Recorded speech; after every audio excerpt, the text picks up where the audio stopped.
তো শিক্ষার্থী বন্ধুরা, যদি আর্টিকেল নিয়ে আমি যদি তোমাদের একটু আলোচনা করি একদম সিম্পল ভাবে। সিম্পল দেখো, এক নম্বরে বলবো যে এ, ই, আই, ও, ইউ, এই পাঁচটা কিন্তু ভয়েল, তাই না? এই ভয়েল থাকলে সরাসরি তুমি কি বসাবে সেখানে? সেখানে সরাসরি অ্যান বসিয়ে দিবা। এই ভয়েল বাদে যা আছে, ভয়েল মানে কি? স্বরবর্ণ। হ্যাঁ, স্বরবর্ণ। তার মানে সরোয়া থেকে তোমার এ পর্যন্ত, তাই না? ওই পর্যন্ত। এবার আসো দ্বিতীয় নম্বরে, এই ভয়েল বাদে যা আছে সেগুলো কিন্তু কনসোনেন্ট মানে ব্যঞ্জন বর্ণ। যদি কনসোনেন্ট হয় তাহলে এই কনসোনেন্টের বেলায়, এর বেলায় তুমি কি কাজ করবা? এর বেলায় কিন্তু তুমি এ বসিয়ে দিবা, অর্থাৎ এই যে এই পাঁচটা যে অক্ষরটা আছে, এই আই ও ইউ, পাঁচটা বাদে যা আছে সবগুলোর ক্ষেত্রে তুমি কি বসাবা? সবগুলো বাদে যা আছে সবগুলোর ক্ষেত্রে এ বসাবা। যেমন আমি যদি এখানে একটা উদাহরণ লিখি ছোট করে, উদাহরণটা কেমন হতে পারে একটু খেয়াল করবা। যে আই ইট ড্যাশ অ্যাপেল, তাই না? এই যে অ্যাপেলটা বললাম, অ্যাপেলের এ কিন্তু ভয়েল। দেখো এই আই ইউ পাঁচটা ভয়েল বলছি, তাহলে এখানে কিন্তু তুমি এন বসাবা। এবার আমি যদি একটা উদাহরণ দিই, he is dash good boy. চলো, এই যে গুড এর জিটা আছে, জিটা কিন্তু ভয়েলের ভিতর পড়েনি, যেটা কনসোনেন্টের ভিতর পড়ছে। আর যেটা যদি কনসোনেন্টের ভিতর পড়ে তাহলে সেই ক্ষেত্রে তোমার কি বসাতে হবে? এখানে এখানে অবশ্যই তুমি এটা এ বসাবা। আশা করি বিষয়টা ক্লিয়ার হয়েছে, এই দুটা বিষয়। এবার খেয়াল করো, এর উপরে ব্যতিক্রম নিয়মটা আছে। ব্যতিক্রম নিয়মটা কি হতে পারে? এইবার আমি যদি ব্যতিক্রম নিয়ম বলি, অর্থাৎ এন এর যে ব্যতিক্রম নিয়মটা, এন এর যে ব্যতিক্রম নিয়ম, এন এর ব্যতিক্রম ছোট করে আমি দেখাই দেবো। দেখো, এন এর ব্যতিক্রম, এই যে ই এবং ইউ, দেখছো? ই আর হচ্ছে ইউ, এই দুইটার উচ্চারণ যদি ইউ এর মতো হয়, ইউ এর মতো হয়, তাহলে কিন্তু সেখানে এ বসাবা। কি বসাবা? এ। যেমন কি? যেমন হতে পারে, আমি যদি তোমাদের সামান্য কিছু উদাহরণ দেই, ইউনিফর্ম, ইউনিট, ইউনিক, তারপরে ইউরোপিয়ান,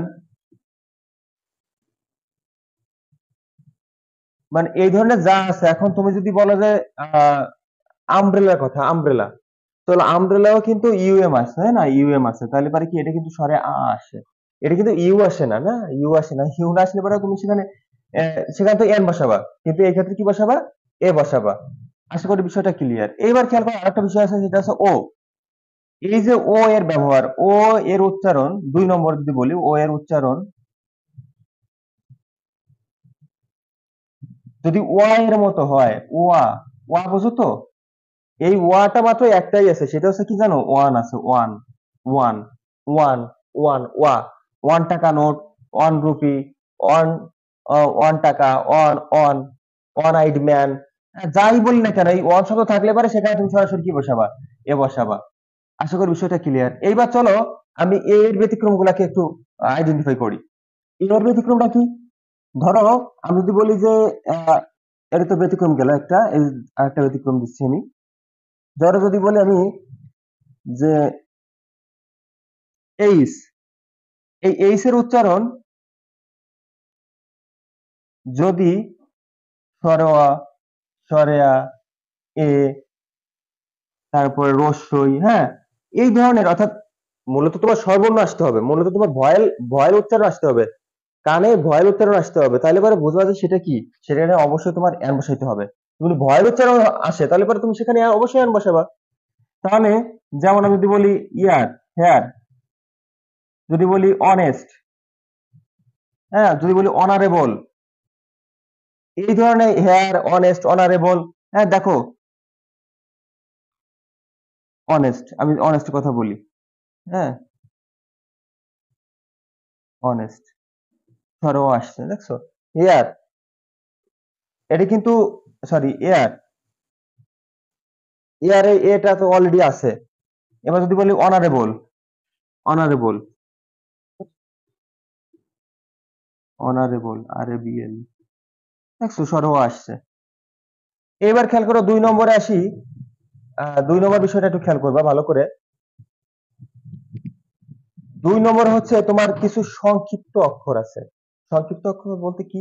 ধরো M B B S, M A, তারপরে এল এল বি। আচ্ছা প্রত্যেকটা তুমি একটু উচ্চারণ করো তো প্রথম অক্ষর।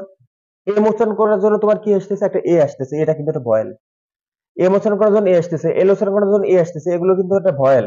এই ছোট এই যে উপাধিগুলো, এই যে উপাধিগুলা, এই ধরনের যত উপাধি আছে, প্রত্যেকটা উপাধির ক্ষেত্রে যদি তুমি দেখো যে তোমার এখানে ভয়েল উচ্চারিত হচ্ছে, তাহলে সেখানে তুমি অ্যান বসিয়ে দিবে। সেখানে তুমি কি বসিয়ে দিবে?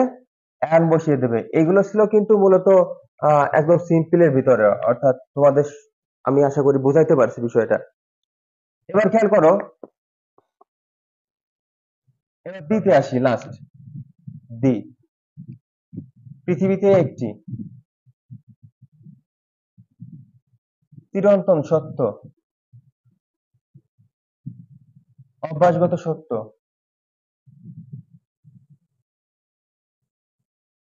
নির্দিষ্ট, চন্দ্র সূর্য, পাহাড় পর্বত, গ্রহ নক্ষত্র, এই যাই বলি না কেন, একটি বিষয়টা থাকলে পারে সেখানে দি বসিয়ে দিবা। একটি বিষয়টা থাকলে পারে দি বসিয়ে দিবা, সরাসরি দি বসিয়ে দিবা। হ্যাঁ, দি বসিয়ে দিবা, দিবস। আশা করি বুঝতে পেরেছো। যেমন আমি যদি বলি যে হি ওয়াক্স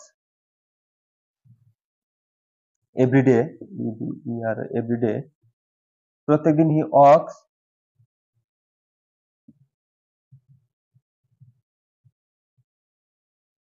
ইন ড্যাশ ফিল্ড, প্রত্যেকদিন সে কোথায় যায়? মাঠে যায়। প্রত্যেকদিন, এখন নির্দিষ্ট করে বলা হয়েছে, তার মানে এখানে তুমি দি বসিয়ে দিবা। প্রত্যেকদিন আমি যদি বলি ড্যাশ সান ইজ রেড, সূর্যটি লাল, তাহলে এখানে সান বলতে সূর্য, তাহলে দি। আশা করি বিষয়টা ক্লিয়ার। এই ছিল তোমাদের এ আর এবং দি এর নিয়মগুলো। প্রত্যেকটা ক্ষেত্রে এই নিয়মগুলি প্রযোজ্য হয়। আর দ্বিতীয় নম্বর আছে তোমাদের জিরো আর্টিকেল, অর্থাৎ যেখানে আর্টিকেল বসে না। এটা পরে আর একদিন আরেকটা ক্লাসে আমি দেখিয়ে দেবো। তো সেই পর্যন্ত সবাই ভালো থাকবা, সুস্থ থাকবা, এবং অবশ্যই যারা নতুন আছে চ্যানেলটি অবশ্যই সাবস্ক্রাইব করবে, সেটাকে বেল আইকনটি প্রেস করে দিও। সবাইকে অসংখ্য ধন্যবাদ সম্পূর্ণ ভিডিও দেখার জন্য, এবং যদি ভিডিওটি ভালো লেগে থাকে চ্যানেলটি অবশ্যই সাবস্ক্রাইব করো। সবাইকে অসংখ্য ধন্যবাদ।